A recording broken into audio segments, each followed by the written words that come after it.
Kejadian bermula ketika kapal nelayan Pantai Trisik hendak melaut untuk menangkap lobster. Awalnya kondisi ombak tidak terlalu tinggi. Dua kapal pertama berhasil masuk ke dalam perairan. Namun naas kapal ketiga yang ditunggangi Kadi 40 tahun dan anak buah kapal Mujiran tak berhasil melewati ombak dan terhempas hingga kapal terbalik.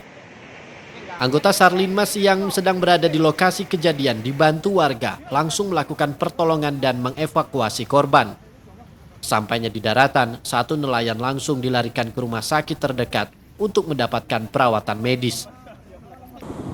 Koordinator Sarlinmas Wilayah 5 Pantai Glagah, Aris Widiatmoko mengatakan, meski ombak tidak terlalu besar, namun daerah tersebut terbilang rawan dan dimungkinkan nelayan salah perhitungan saat mencoba masuk ke perairan.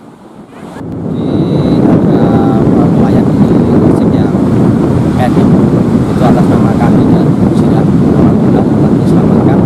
Kami bagi bisa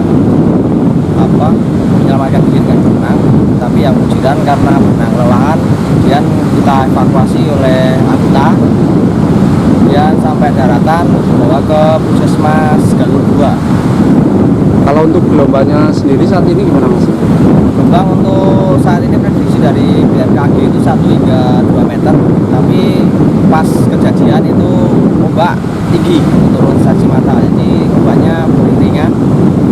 Kemudian perahu langsung menerobos ke selatan dan menghantam ombak sehingga Selain nelayan, pengunjung pantai juga dihimbau untuk lebih berhati-hati mengingat dalam beberapa hari terakhir terjadi cuaca buruk di wilayah perairan selatan DIY. Rida Junianto, Jogja TV.